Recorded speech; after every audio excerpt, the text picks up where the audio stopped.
August 6, 1945. 8:15 in the morning.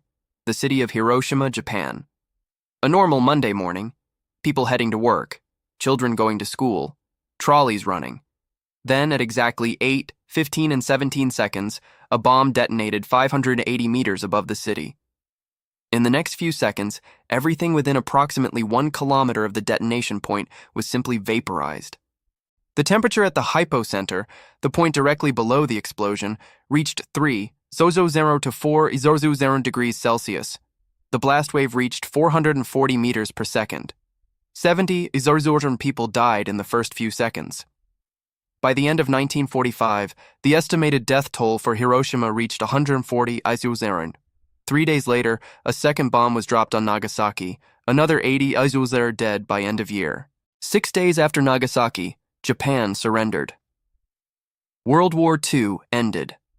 The nuclear age had begun, and the world has never been the same since.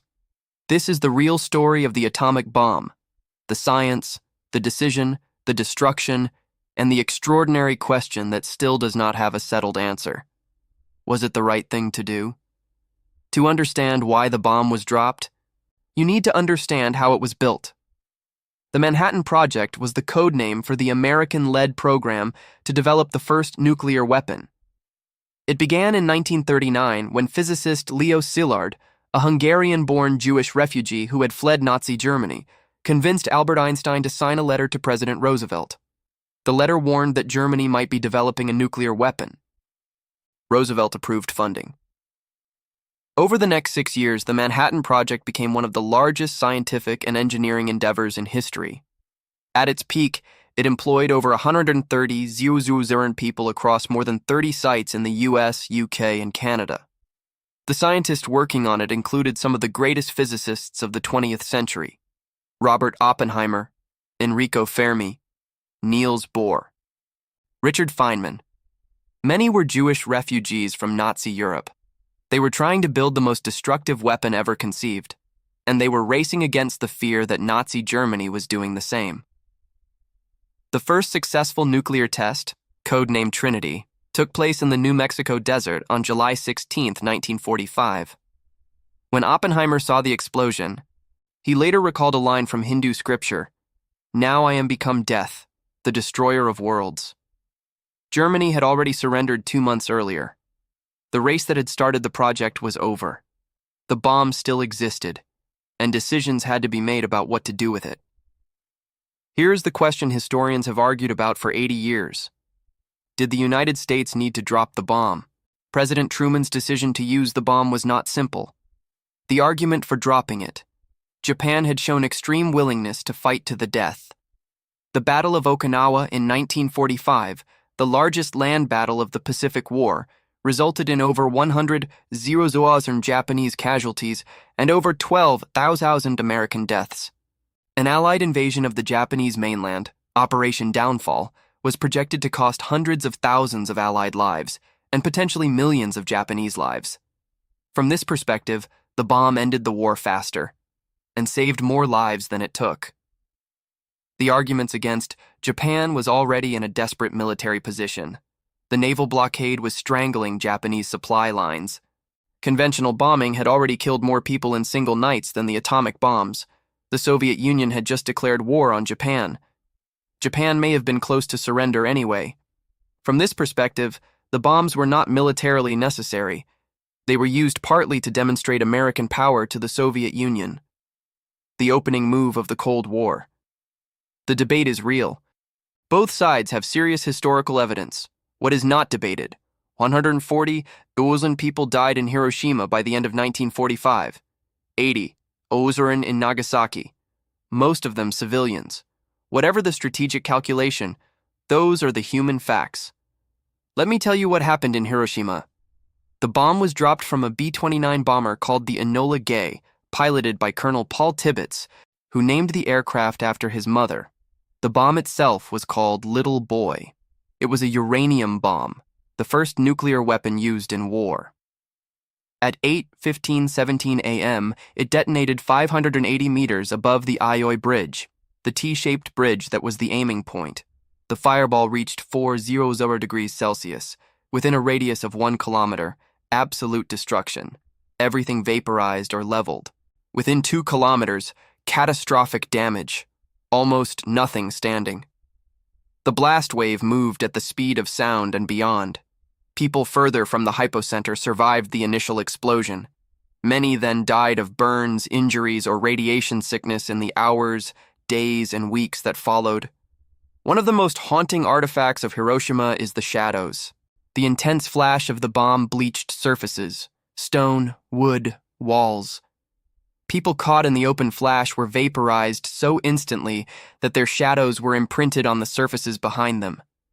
Human shadows, burned into stone, still visible today in the Hiroshima Peace Memorial Museum.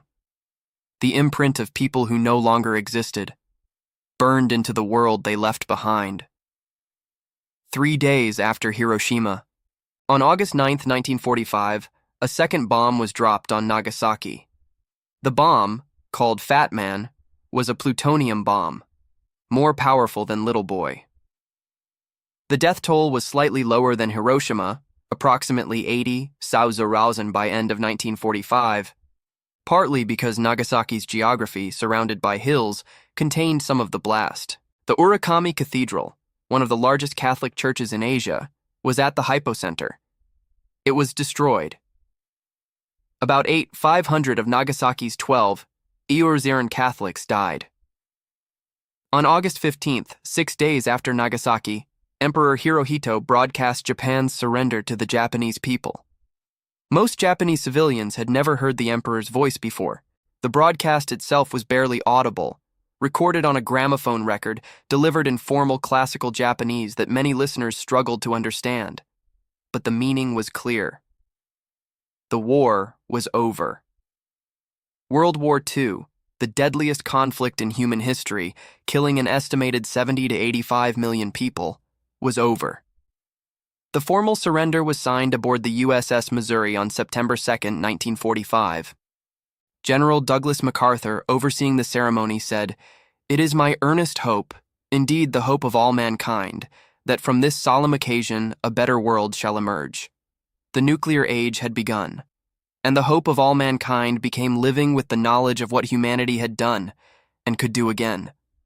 There is a word in Japanese for people who survived the atomic bombs, hibakusha, literally, explosion-affected people.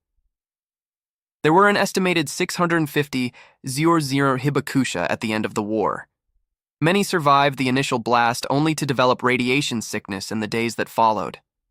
Hair loss, internal bleeding, fever. Many died in weeks. Others survived relatively uninjured but lived for decades with increased risks of cancer, particularly leukemia. And they lived with something else. In post-war Japan, the hibakusha were often stigmatized. People were afraid to hire them, afraid to marry into their families because of fear, often unfounded, that radiation sickness was contagious, or that their descendants would be affected. Setsuko Thurlow was 13 years old when the Hiroshima bomb detonated 8 kilometers from where she was sitting in her school.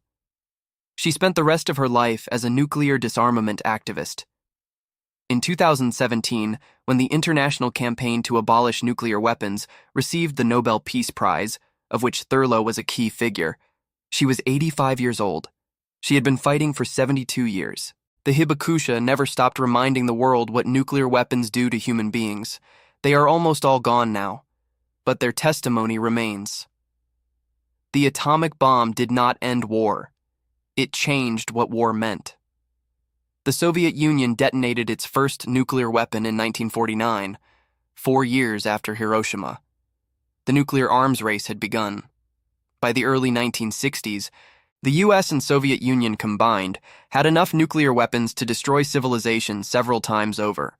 The Cuban Missile Crisis of 1962, 13 days when the world came closer to nuclear war than at any other point, was resolved partly by extraordinary luck and partly by back-channel diplomacy that the world only learned about decades later. A Soviet submarine commander named Vasily Arkhipov prevented a nuclear torpedo launch during the crisis. He did not have authority to authorize it alone. He refused. Without that single decision, the crisis might have ended differently. One person. Today, approximately 500 nuclear weapons exist worldwide. About 90% are held by the United States and Russia. The bombs dropped on Hiroshima and Nagasaki were tiny by modern standards. Modern strategic nuclear warheads are hundreds of times more powerful.